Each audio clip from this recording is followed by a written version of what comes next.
Hello, beautiful sisters. I hope you're having a phenomenal day so far. I'm so excited that you decided to press play today and tune in to the Inspired by a Goddess session with Miss Noelani. Um, I'm so honored to have her here. She Aloha. is this powerful priestess. She's a mother, a yoga teacher, a healer. This woman is powerful. She's strong and she believes in herself, and her energy, the way that she shows up for life and shows up for those that she loves is so incredibly deeply inspiring. So it's an honor to have you here, girl. Thank you so much for joining. Oh, thank you so much, Obsidian. I'm so honored to be here, and I love and appreciate you just as much. And thank you for your beautiful reflection. And I'm really excited to share my journey with all of you goddesses today. Yes. So Noelani, I know you're a beautiful yoga teacher. When did you first kind of get into yoga, and how did you get into it? That's a great question. I got into yoga about 6.5 years ago. My daughter, who's now 7.5, she was about 1. And I had tried yoga when I was a younger girl, like 12, 11 years old, and it was at a gym, and I fell asleep during it. And I was bored. As soon as it was over, I was like, this is boring. I want to go work out, because when you're young, you just want results. You don't want to just sit there and think and meditate. Yeah, sure. I wasn't ready. But it was after a very unhealthy, toxic relationship that I was in. And, I was in a really low place in my life. I was very sad and depressed and had no love for myself. I mean, I was completely depleted and I was numb. I hadn't cried for about 2.5 years by that time. And one of my friends, I was working at Zappos at the time, and one of my friends had a Groupon for a hot yoga studio, and I was doing everything to work out. I was at the gym all the time. Nothing was really making a big difference, because it's all inside. And so I went with her to this hot yoga class, and I sweated my butt off and I worked hard, and I didn't care what anyone else was doing. I was in it for me. And at the end of the practice during Shavasana, I cried for the first time in over 2 years. And Chills. It changed my life. I knew that I had to be there every day. And so I signed up and I went 7 days a week for probably at least 1.5 years. I'm not kidding, unless I was sick or something. But that 1 hour was just that time for me, that nobody could take. And, my friend, she never went back. She never went back to the studio again. And I'm getting chills all over because I know that she served that purpose for me. And she helped bring this gift to me. And shortly after practicing for a few years, I decided to quit Zappos and went to Hawaii, to the Big Island, and completed my 200-hour certification on an ashram. And it was very spiritual, and it was mantras and everything that I'm really passionate about now was my introduction to a kirtan and singing and opening up the throat and the heart.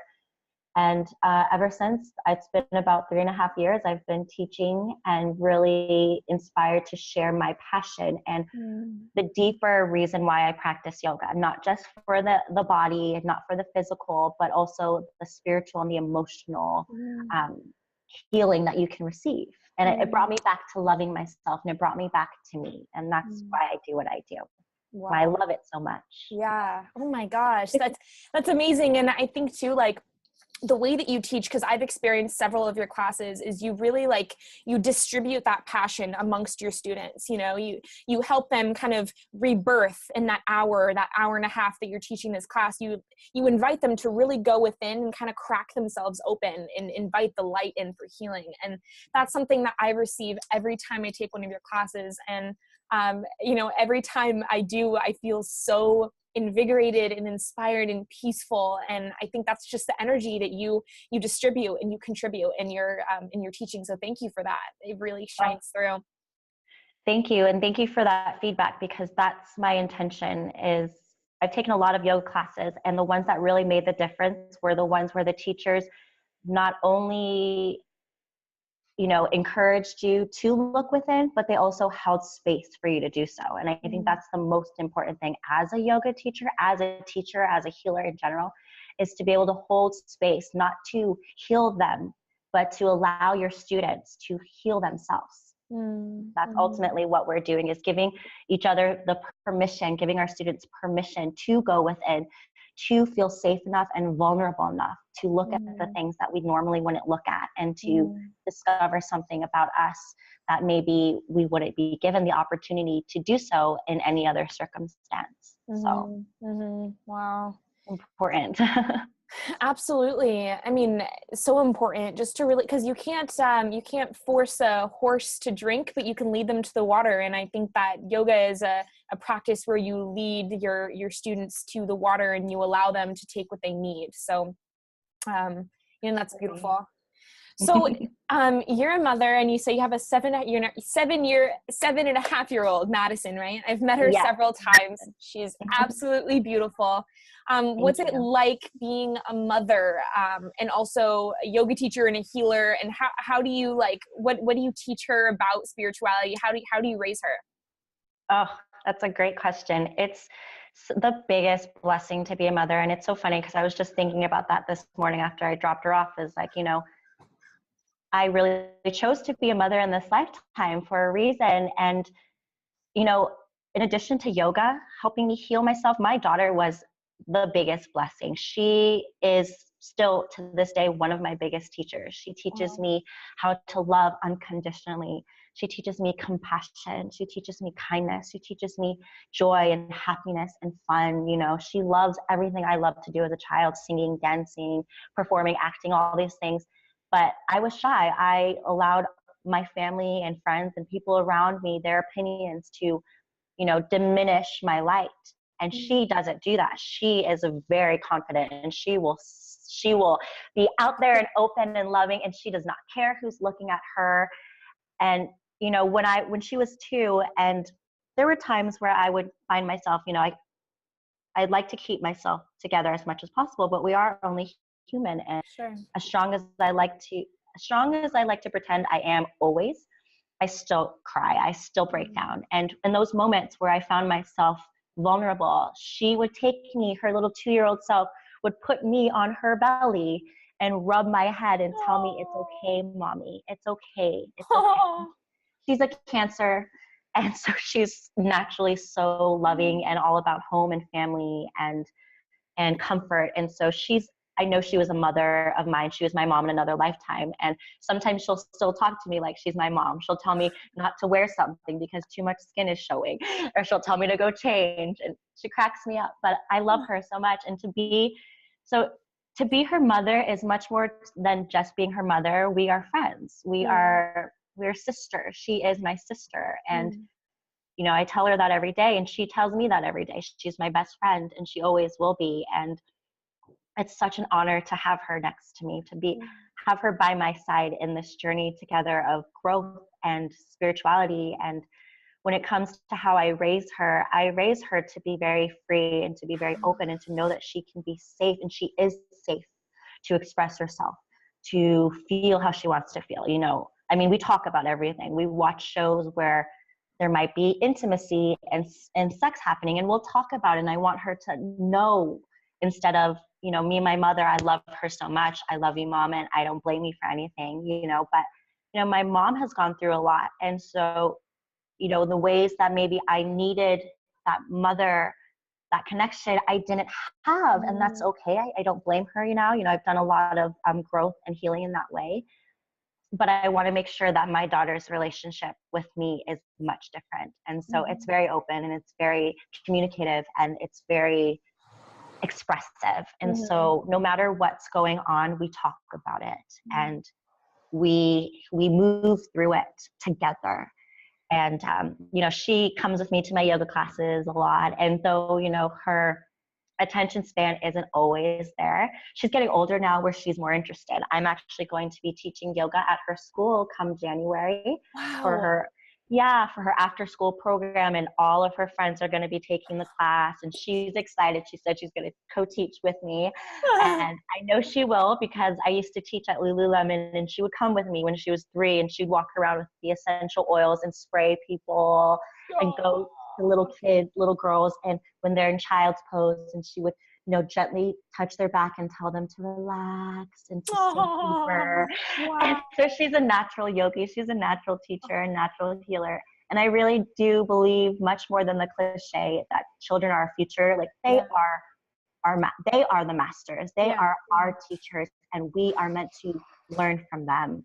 And as a mother, as a parent, it's not our job to teach them so much as it is to give them space to grow and to blossom and to do what they already know is the truth. They already know how to connect to source and to spirit. They already know the truth. Yeah. Even when I still get, I'm not perfect, frustrated with her father, she'll look at me and she says, "Mom, be nice." Or she'll be like, "Don't be rude." Or she'll be like, "You know better." And I'm like, "You're right. You're right. I'm just going to let this go, because hurt people hurt people." And so yeah, sure. I've done a lot of forgiveness with that too. And there's layers with that, but we've come a long way. And so I'm happy to have her to share this. Wow. I love that. I love that on so many different levels. One thing that really stuck out of what you said was how, you watch shows with her where there's intimacy and where there might be kissing. And what I see a lot, in today's world from maybe not as completely conscious parents or, even conscious parents, like depending on how they were raised and how they want to raise their children, they kind of shy away from allowing them to see intimacy and allowing them to understand it. And I think like, for myself, I was never like, my family never really talked to me about sex, especially when it comes to masturbation. Like I always thought that was a terrible thing. Like I was, how could you touch yourself? How, like that was beyond me. Like even into my teenage and my high school years, like touching myself was like not like, that was just not allowed. And it was because I was not comfortable with it when I was a child.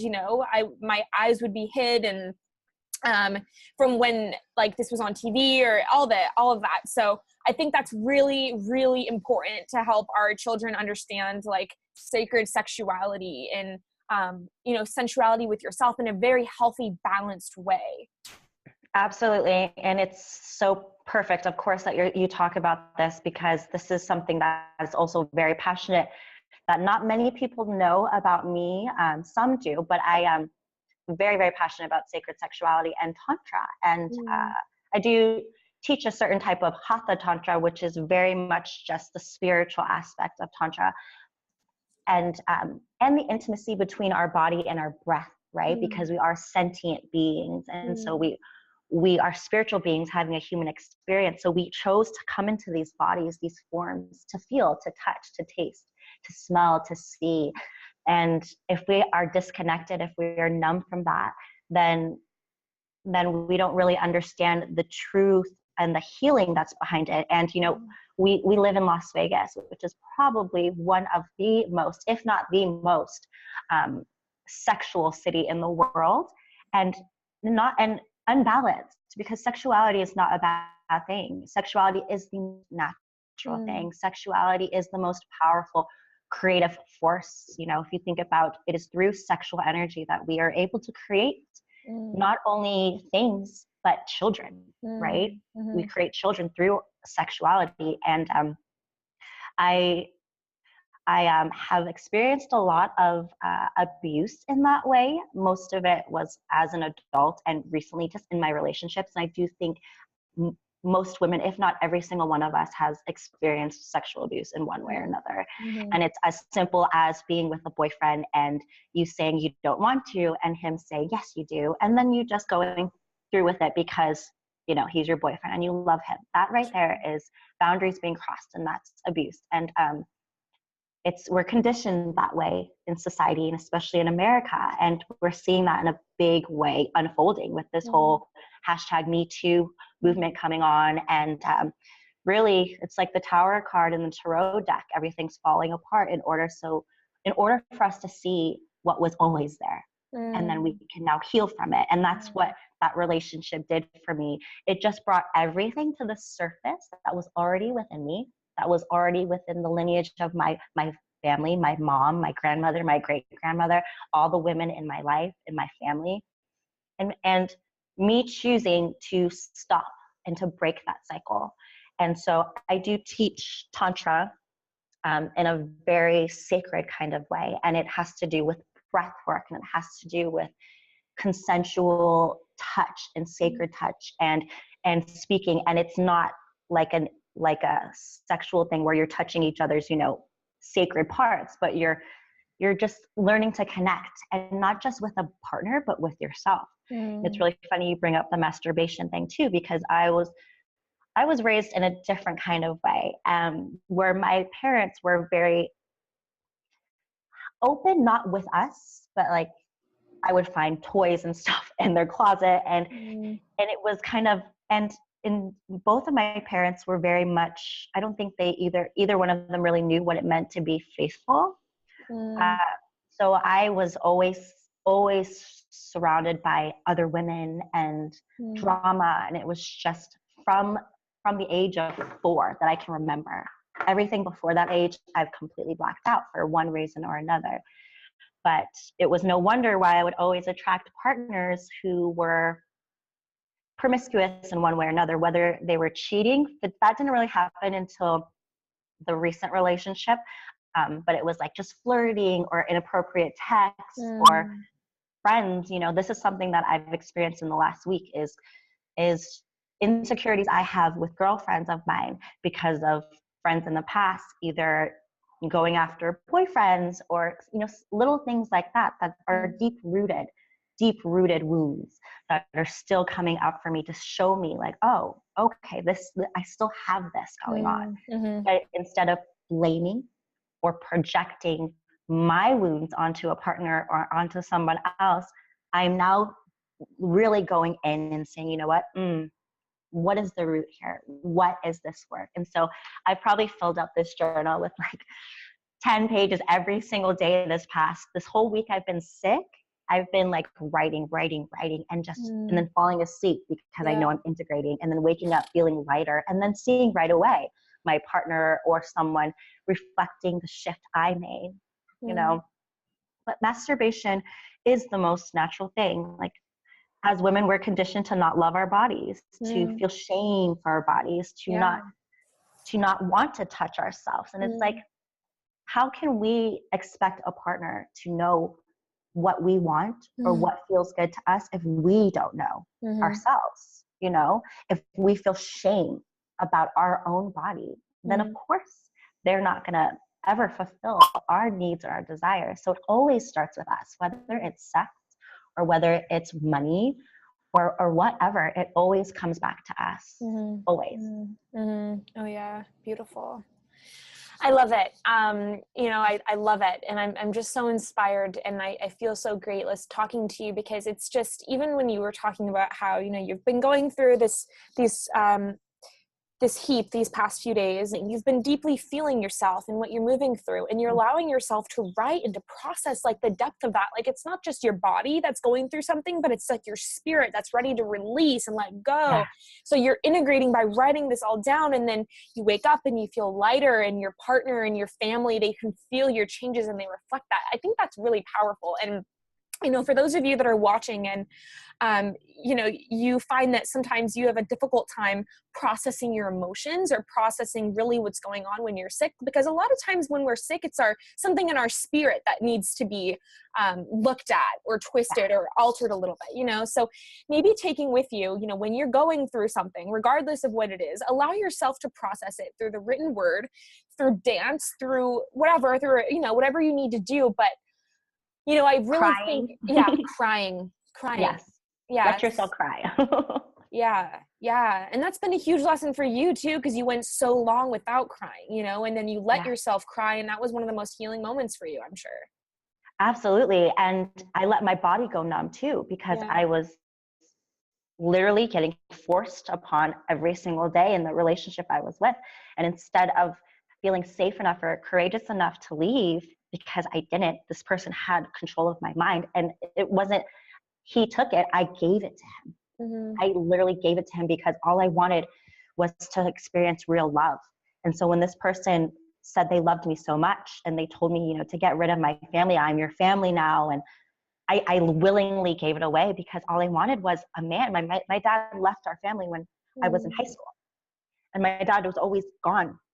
So I grew up with that absent father in a lot of ways, whether it was emotionally absent or mentally absent. And so here I had was a man who wanted to be that to me. So I gave him my power willingly. And then, of course, you know, someone can't be all that for you. And so these deep wounds came up, and I honestly don't blame him anymore. And I see that, you know, his upbringing and his childhood and his own pain and wounds, and he's still in it, that cycle, you know, through my growth of these 6 years, like I've shifted and changed so much. And this individual is still exactly where they were. And so all I can do now is really offer compassion to that person. But yeah, my body was numb. I couldn't, like, if I touched my arm, I couldn't feel this. I couldn't feel my face, none of it, because all the nerve endings had shut off. And I was literally killing myself from the inside out. And it was through yoga too, because yoga is a practice, which is mind, body, spirit. It's not just spiritual. It's not just mental. It's not just physical. It's all of them. I was forced to start to feel through those really challenging postures where I couldn't touch my toes when I started practicing, believe it or not. I was 22 years old and I could not even touch my toes. So my whole body was tight, and it was releasing the layers. I mean, my son is Virgo, so I'm very much like, sometimes I'm too much in the mind, but I'm also very analytical, and I will pick everything apart. I will find patterns in everything, which can sometimes be too much. But it served me beautifully at the beginning, because I was able to see, once I started to get deeper in a pigeon pose or a hip opener, where they say, you know, we store our emotions in our hips.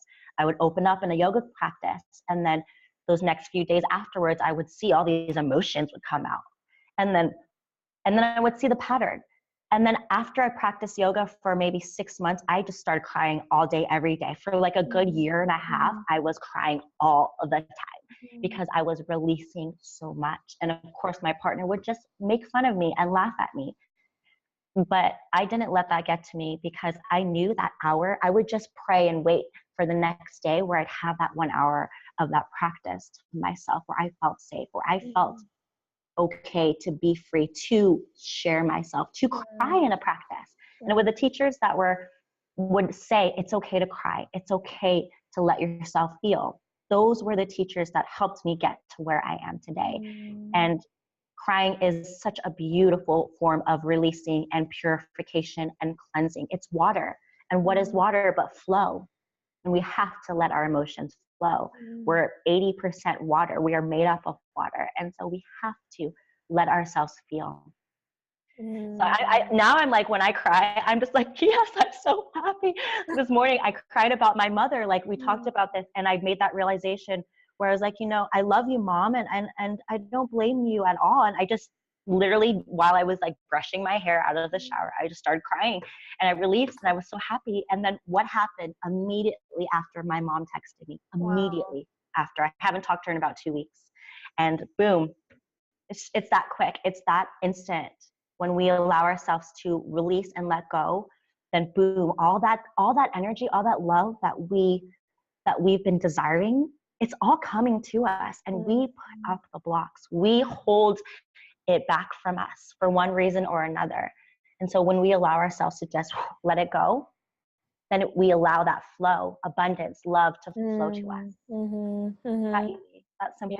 It's also it's the simplest things that are the hardest. We think it has to be complicated and hard, but no, it's simple. We make life harder than it needs to be. Oh, I totally agree. We like live in our minds. You know, most people, I know I do. I have the tightest, I'm not going to say I have the tightest, but my shoulders are pretty tight. And my masseuse was telling me, like, you're living in your mind, like, get out of there. I'm like, I know, you know, and it's funny because when she said that, I was like, really, like, I don't feel like I am. But then I thought about it, and I'm like, yeah, like, my mind's on a lot, you know. And I think that our mind overcomplicates things. Like, really, it's simple, you know. Let it flow, let it come to you, allow yourself to process, allow yourself to go through the seasons, to learn the lessons, to be concrete on what you believe in yourself and the people you want in your life, and be unshakable with them. But I think a lot of times with our wounds and our conditioning and what we've been through, we have the same patterns that keep coming up, and the thoughts, and they're just like, it's running around in a hamster wheel, right? Mm-hmm. So it's like in practices like yoga and all of these, where we can really just slow down and allow Mm-hmm. ourselves to flow and to tap in, that we notice like, okay, this area of myself needs to be loved and tended to and nourished. So Absolutely. Yes, exactly. And something that really sticks with me that I do a practice that really helps me is when you find yourself in the mind, or when anything comes up, whether it's a decision you need to make or something you want to say, just take a deep breath first and then ask yourself, does it have a heart? Is the heart leading you, or is it the mind? And consciously, when I find myself in the mind, this past week, a lot of migraines came up, a lot of headaches, like painful, like pressure, things I haven't experienced in years. I grew up, when I was a little girl, I used to have migraines. So that just tells you how much I was in my mind. And then I feel like all of this was coming up again to really release what was in here. And I was noticing that I needed to move my attention, my energy from here to here. And so when you find yourself thinking a lot, close your eyes. You're a yogi. We practice meditation. Just literally feel your attention, your focus drawing down from the head, the neck, the shoulders, into the center of the chest. Bring your attention here and start breathing here. And when you're in the heart, you can't be here. And then this will start to open up, and then all of that yuck, that muck, that clutter will just escape, because now you're in the heart space. And the heart is the leader. The heart guides us. The mind is a tool that we use. The heart uses everything. Let the heart guide you, and then let it all work together. The mind is not our enemy. The ego is not our enemy. We need the ego. We are spirit in human form. We want to be in this physical reality. So we need the ego. That is our identification. That is our id. That is who we are. This is you, obsidian. That's who you are. Me as Noelani. But that mind doesn't have to rule things. The heart is the guidance. And through heart math and all these studies that are coming up now, we see that the heart has a higher vibrational field and a bigger brain than the mind does. So if that doesn't tell you something, I don't know what does. So just bring it back to the heart. And the more you practice it, the easier it'll become. And then soon enough, it's just like riding a bike. It's just like brushing your teeth. It's the most natural thing. Isn't that the goal? That's beautiful. The journey, really, rather than the goal. Wow. I love that. I mean, that you really broke it down very simply. It's just moving from here to here and being here every day. Yeah. The constant practice. Just keep coming back. Keep coming back to the heart. Keep coming back to the source. Keep coming back to love. Coming back to you. Your truth. Our truth. My truth is love. Yes. Everything else is an illusion. And if you know that truth, then it's easier to come back to here. When my insecurities pop up, when jealousy pops up, when betrayal pops up, when feeling unworthy pops up, is that love? No. So let me come back to here, and then let me write some shit down, and let me just burn it all away. Let's just like college, burn it all away. Yeah. Oh, beautiful. Thank you so much. Thank you for sharing that. You're so welcome. So Noelani, what is your mission right now? What do you believe your mission is on this earth in this time and space? I truly believe my mission, and not just my mission, but all of our mission, is to be everything that we want to help everyone else to do, is to be that and to embody that. And so that means, as much as I want to help my parents, as much as I want to help my family, I learned when I lived with my mom a couple of years ago, and that was the hardest year of my life. I love you, Mom. Yeah. But I realized, she didn't want any of my health stuff. She didn't want any of it. In fact, it started to annoy her, piss her off so much so that it just rose to the surface where it became physical, and I had to detach. Yeah. And it made me realize, we can't, like you said, we can't change anyone else. we have to be the change. And as cliche as it is, we have to be the change you wish to see in the world. So that means we have to keep doing the work. We have to keep breaking down the barriers. We have to share. That's the biggest part, is not only doing the work, but now sharing it, being vulnerable enough to say, it's safe for me to put this out there, because it's not like other lifetimes where we would get, burned at the stake or hung or killed or raped, because we are infinite. We've experienced it all. But it's okay now. It's safe for us to be vulnerable, to come on to here and talk about our crystals and talk about sacred sexuality and our, self-pleasure practices, and to share, talk about our moon blood, and to go on, I'm on my Instagram live every single day, Instagram stories, sharing the most absurd, crazy things. I know people think I'm crazy. It doesn't matter, because it's the messages that I receive from the things that, I feel like, oh, I can't share this because maybe this is too much. People might not be ready for this. And maybe some people aren't.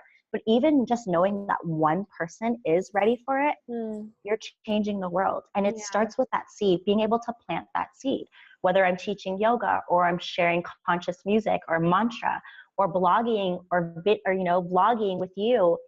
We're doing it. We are already doing it. We are living our mission and our purpose. And it's so exciting to be doing everything that we thought we need to get to. No, we are already there.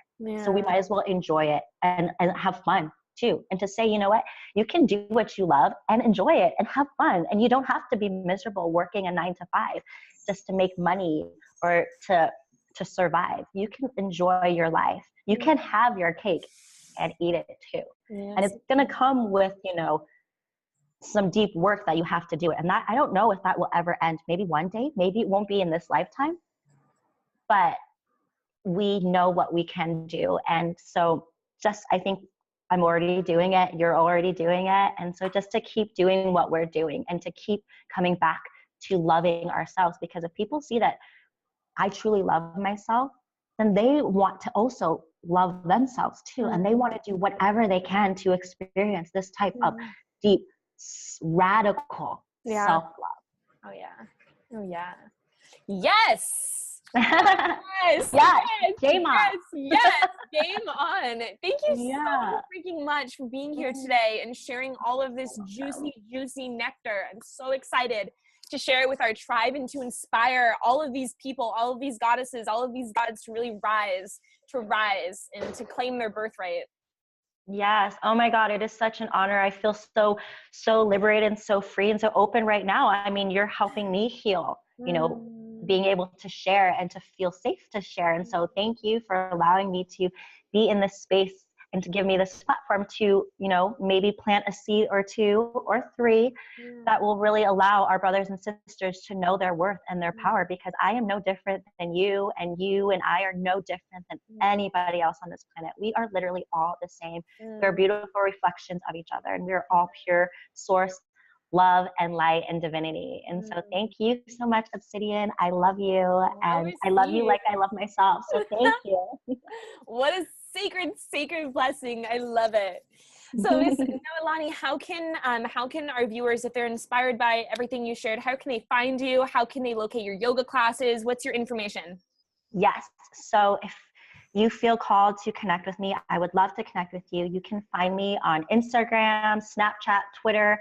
My username handle is @Erica, ERICA, Noelani, NOEL as in Larry, ANI. You can also check out my website. It's the same, www.ericanoelani.com. You can find me on Facebook the same way.